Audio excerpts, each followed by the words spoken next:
ฮ้ยสบายดีโอ้ยสบายดีน้องสายมื้อนี้ก็เดินมากินข้าวแรงแล้วเข้ามาไอรันคือเก่าเลยจนมื้อนี้ก็กินข้าวค่ำได้นิดนึงกินข้าวอันนั้นพร้อมหน้าพร้อมตาเพราะว่าอันนั้นเนาะเพราะว่าคนเขาซอยอันป้ากับลูกแล้วก็กับพ่อแม่นี่เพื่อนนี่เจ้าของเลยเนาะก็เลยมาได้เมนูมื้อนี้ก็ลาบซีนอันนี้เป็นคนไทยเหนือนะพี่น้องเอ้ยใส่ตำเตอร์ซำเหนือมี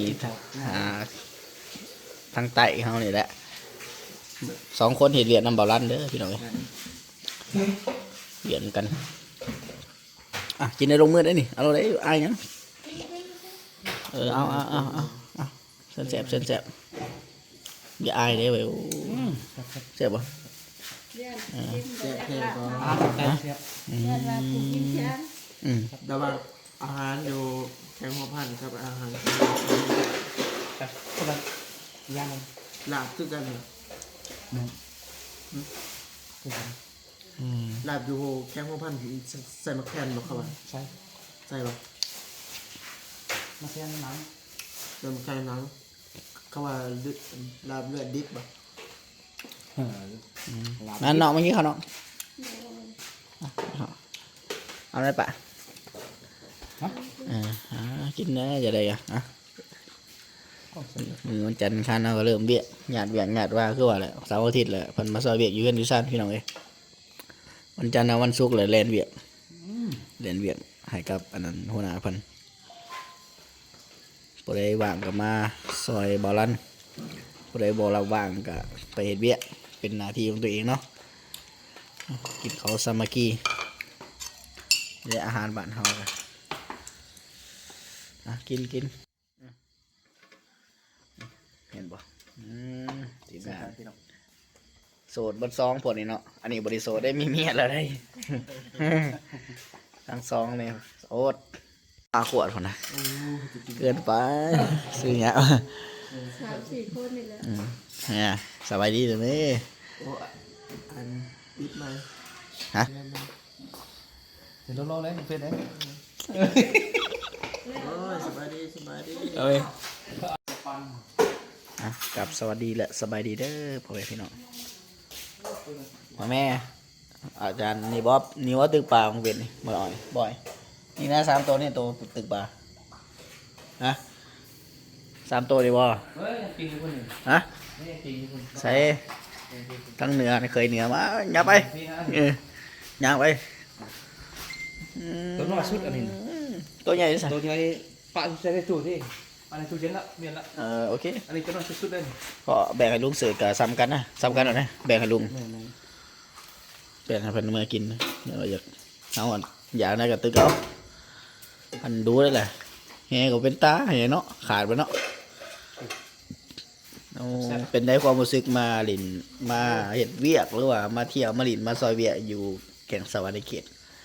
โอเคที่ว่าโอเคดีเนาะสภาพเป็นร่มพักหลายเหมาะสมเกิดกันทุกกันเกิดปัญหาซอยร่มพักหลายเป็นคนเหนือแต่มาเจอสภาพแบบนี้เนาะสิ่งที่ควรปรับมันปรับอย่างกูเบิ่งสำเนียงเสียงปลาเนาะอันดับหนึ่งการบอกคำหวานจะบ่ตรงกันเนาะแต่ว่าความหมายอันเดียวกันแต่ว่าเวลาบอกไปจะบอกว่าใดนะแต่สำเนียงเดียวกันจะบ่ตรงกันสำเนียงอันดับหนึ่งหยุดเนื้อกับมีหลายอยู่ว่าป่านี่โอ้มีหลายบ่มีหลายโอ้แต่ว่าสุราจะเป็นปลาเขาจะเลี้ยงอยู่ในหนองอันนี้ปลาคล้ายๆแบบเลี้ยงคือกันแต่คือธรรมศาสตร์เนาะบ่ได้เกลือหัวอาหารเด้โอ้ขักลายมันอากาศก็คือพักสภาพไปลองกันหิวแล้วบ่ไปดิยังลงมือแล้วฉันทาพ่อแม่นั่นโหดีๆก็คำศัพท์ทาเพิ่นนั่นมอนี่ตื่นมาวานแห่เลยนะพี่น้องเอ้ยมาแต่แข่งโบแก้วทหารทัพใหญ่เลยเช็ดไปแต่กินอยู่บ่มาเห็ดเวียดนามแล้วก็ มื้อนี้สิพาไปคนเข่าซอยได้อยู่บ่ได้อยู่บ่แต่ปลาหน่อยบ่เอาแต่ปลาใหญ่บ่ได้ปลานิ่นซ้ำเป็นแต่สันอยู่บ่เสียว ปลาตะเพียนปลาตะเพียน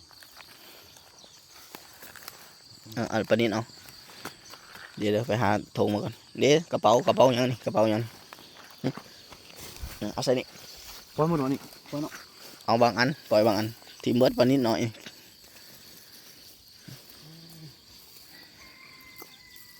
ปลาใหญ่ก็เอา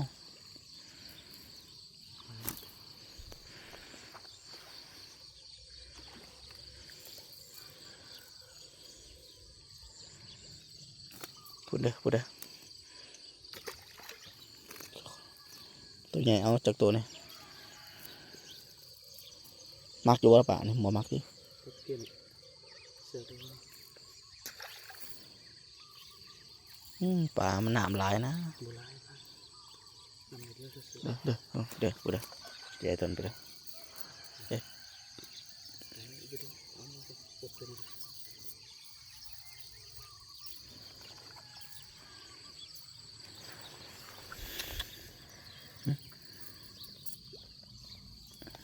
นี่ปลาได้กินคักหรือเปล่า เสียบได้เป็นห้อน ฮะ เสียบเป็นห้อนปิง เขาละเอาที่เบิดกันนะ เหลือตัวหน่อยปะตัวใหญ่ตัวหน่อยปะปล่อยตัวหน่อยอันนี้ตัวใหญ่ ปล่อยไปนี่ ปล่อยตัวหน่อยตัวหน่อยปล่อย บ่ต้องเอาดอกป่านี่เอาปลานิ่นพูดเด้อใส่ตัวนั้นพูดเด้อเต็มปะเต็มเบิดได้สิ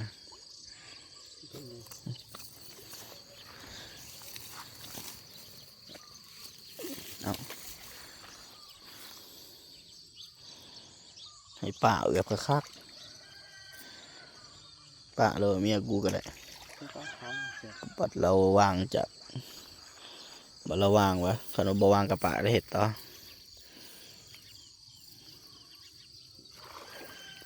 ไปตัวใหญ่เลยเอาไป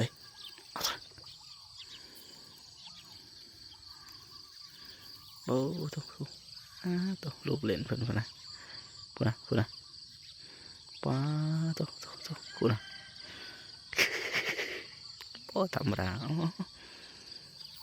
เบาวานของกวางตีพยาวันหน่อยหวานของกวาง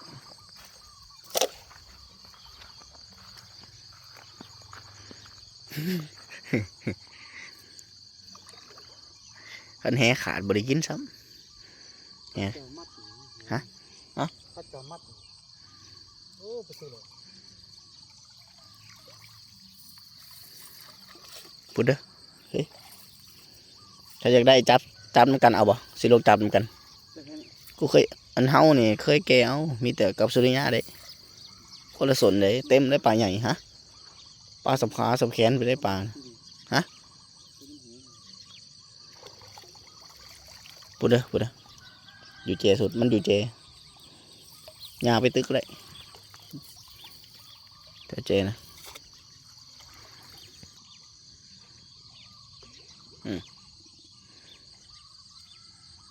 หวานของกวางลูกแห่หน่อยบ่ มันคาดเข้ามัดมันเฮ็ดมันบ่เสมอมันปีมันยังบ่เสมอเลยไปสู่มันตอน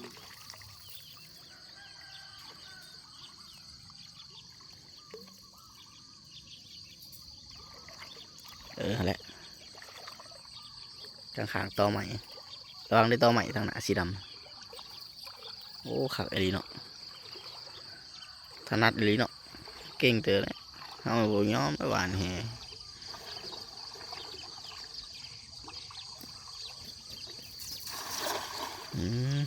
ตัวหน่อยเท่หวานดูไหนฮะ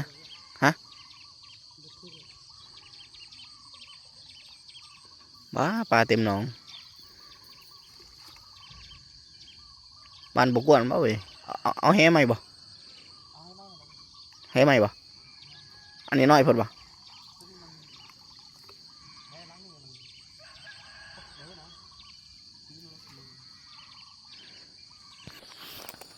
บ่ได้กินซ้ำปุดยาวไว้พุ่นหั่นยาวแท้นะหวานแห่เก่งจอมหาคนทางเหนือนี่น้องนุ้ยก็เก่ง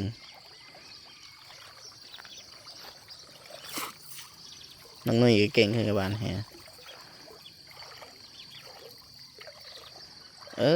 เจ้าเจมันอยู่อุ้ยบ่เก่งติหวาน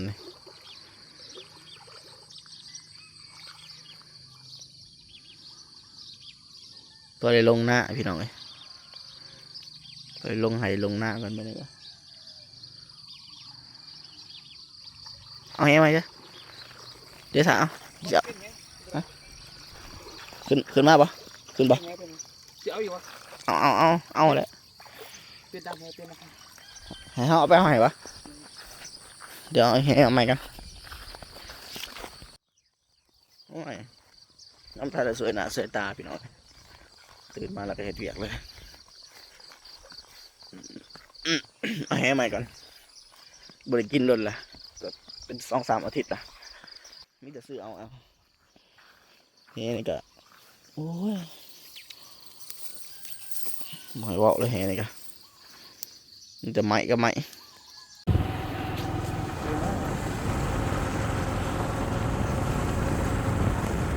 บ้านนั้นเตยโอ้บ้าน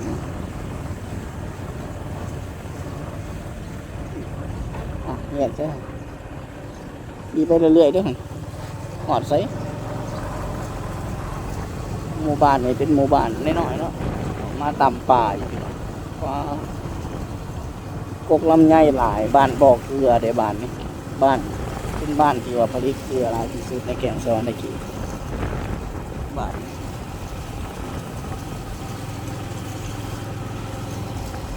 ไปนัดเจอกันอยู่วัดบ่อเนาะหน่วยเก่าบ้านใหญ่ได้นี่บ้านนี้เนาะ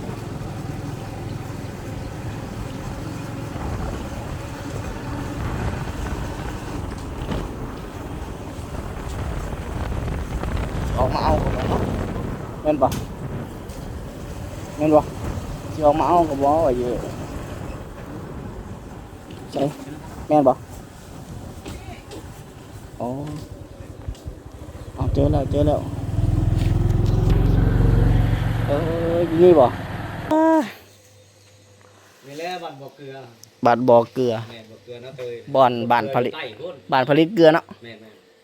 ซึ่งก็ บ้า ต้อน เจ้าบุกเองคือบ้านก่อนเนาะบ้านก่อนต้มน้ำเป็นตอนก็ได้โอ้ เอ้าที่จะอะไรวะ คนหนึงก็อยู่แก่งกอกเด้ เอาต้มน้ำเป็นตอนแล้วต้มน้ำเกลือเนี่ย เออ เกลือ ไปเอามาจะใส่บ่เกลือบ่เท่นี่ โอ้จูบมาแต่พุ่นแล้วพื้น เออ มีบ่อกีทากับตั้งหางอันนี้บ่อน้ำเป็น โอ้บ้านผลิตเกลือเนาะ แล้วหลุมละ100-200-300 เมตรมันจะเค็มได้ โอ้คักกินเสียโปนเรานะ จำโป้ว่า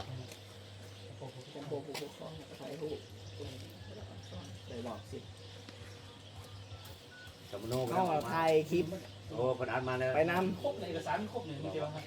ผมก็คงยังยื่นซื้อเองอยู่ โอ้ ำน้องคนน่ะเป็นคนบ้านเครือเข้ากาด เพันมาอยู่เครื่องเขากา เพิ่นเป็นคนติดต่อกับอันแร แม่ กเพิ่น จึงจะมาแตนตัง แม่น ลากไปมึงที่ เติมเงินเนี่ยเลยเงินเน็ตนะนี่ตัวหาบอกแล้ว ดูเลยนะหมูมีบนโทรศัพท์หมูมีนะ มีโตหาในบ้าน โอ้บ้านนี่จักหลังคาเฮือนนี่พอ 300 อ๋อใหญ่อยู่เนาะ ยาวไปตามนี่เลยทางตลอดคนคุ้มบอกเกลือเลย บ้านนี้เนาะประเทศลาวเนาะมีแต่บ้านนี้เนาะผลิตเกลือเนาะ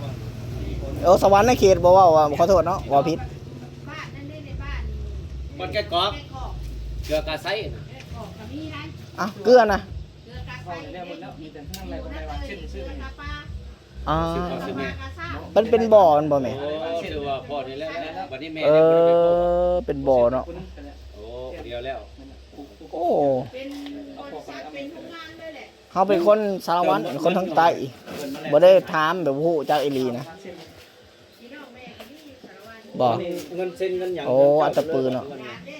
เรือนหลัง อ๋อบ้านนาเตยพี่น้องเลยเป็นบ้านที่ผลิตเกลือกาปลากาสร้างขายแต่แถวทางอ่ะเนาะแม่เนาะตัวมันนี่บาลานลงมาเฮ็ดเวียกเขตบ้านนี่ได้ถ่ายคลิปเลย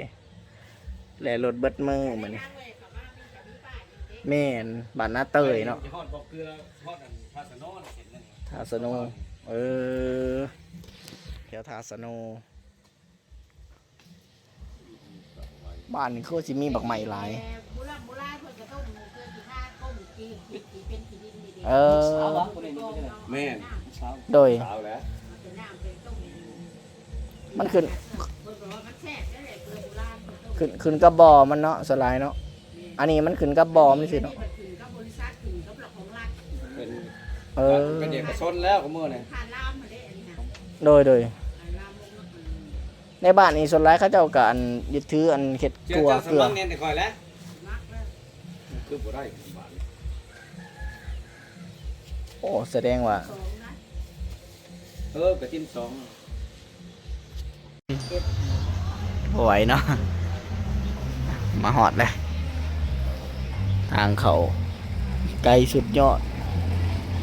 บัดเราหัวค่ำบ่คือบ่เขียนใส่อิหยังบัดยัง บ้านน้ำคำซอยเข้าไป เออโอ้ ประมาณกิโล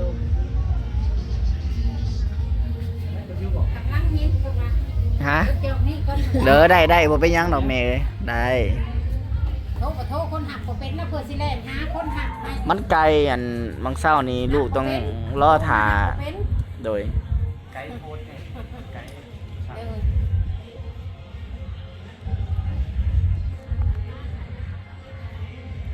อันนี้คืออะไร เออ สวัสดีสบายดีเด้อพ่อแม่พี่น้องฝั่งลาวแล้วก็ฝั่งไทยพบพ่อกับบอลั่นแล้วก็เบาอ้อยใจมาเกี่ยวเข่าวซอยพี่น้องเอ้ยมื้อนี้ก็จ้างพี่น้องเอ้ยจ้างหาคน6 คนเนาะคนมาเกี่ยวเข่าวซอยเนาะนาสารัมพรพี่น้องเอ้ยมาเบิ่งสีมือคนลาวเกี่ยวเข่าวไว้หรือสาเบิ่งในอยพี่น้องเบิ่งเอานี่ พี่น้องบ้านโคกเลยนี่จากไว้จากสาเบิ่งแล้วนี่สามเห็นนี่แหล้วนี่เขาลบนี่พี่น้องนี่หมัดละพันเด้นี่ซอยกันเป็นการซอยในโตนะพี่น้องเอ้ยซอยกันเนี่ยเพิ่นก็บอกเลยว่าเงินก็ได้ซอยกันแม่นหากันไปในโตนะคนบ้านโคกไอ้ท่อนเนี่ยเนาะมาดูไม่แก้วหมูอีเมย์หมูไม่เถ่าเป็นนายครูสบายดีในวายใจเอ้ยอันนี้ทหารบ่อแก้วพี่น้องเลยสบายดีเฮลโลเห็นไหมนี่โอ้ สวัสดีพี่น้อง โอ้ เจอข้าวน้ำกันน้องไงเหลืออยู่นะคือเก้ามื้อนี่น่ะ เอาคนเหนือมาเกี่ยวเขาวทั้งไตสิเป็นอยู่บ่เป็นอยู่บ่เอาจัดไปเลยฝนก็ตกมาหมักเสานี่เงียบๆโอ้ยวะก็เลยว่า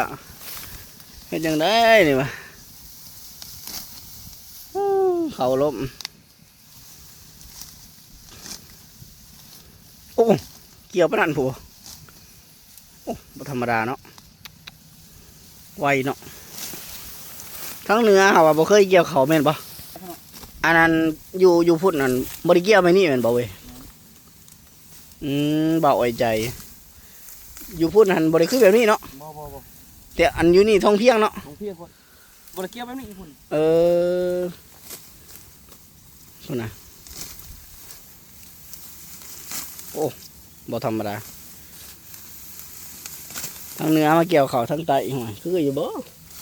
โอ้ทุกเท่เลย ไว้สุดแล้วบ่ที่เลยจากไหนนี่ เขามันสูงเนาะเสียไว้กว่านี้ก็บ่ได้เนาะเลือกได้จักหา6 นายเด้วะมาซอยนี่ซอยประชาชน กินน้ำคือเก่าพี่น้องเอ้ยมาเก็บของน้ำกัน เกี่ยวเราแล้วเพิ่นก็สิเป็นกำลังใจให้เจ้า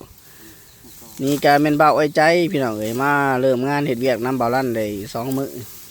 โซคือเก่าพี่น้องเอ้ยโซคือเก่า อ้าวจัดไปเด้อเบาไว้ใจเอ้ยคนทางเหนือมาอยู่ทางใต้เห็นทางใต้ดินงามดินเพียงเราอยากอยู่อยากเป็นเคยอยู่พี่เนาะโอ้โสดบ่เจ้าน่ะโสดบ่ โซตัวใดมีลูกสาวติดต่อให้ได้เด้อโซคือเก่า แม่นอยู่บ่นี่โสดนี่หมอนี่คันโสดแล้วก็มาหาเมียสวรรค์พี่เลยเนาะเอามาเอาบ่สวรรค์นี่หวยเฮ็ดดีๆได้ไปไว้ทันใดต้องอันนั้นได้ต้องอะไรอันนั้นได้อยู่จับบ้างบ่แม่นแนวได้ จักสั้นบ่ มันหน่อยลูกไปเฮ็ด ในนั้นก็มีอยู่แล้วจัดไปโอ้พี่น้องเอ้ยมื้อนี้กินปลาอะไรปลากินอะไรกินยังบ่นี่ ได้คนละ บ้าไผสิคั่วบ่นี่จัดไป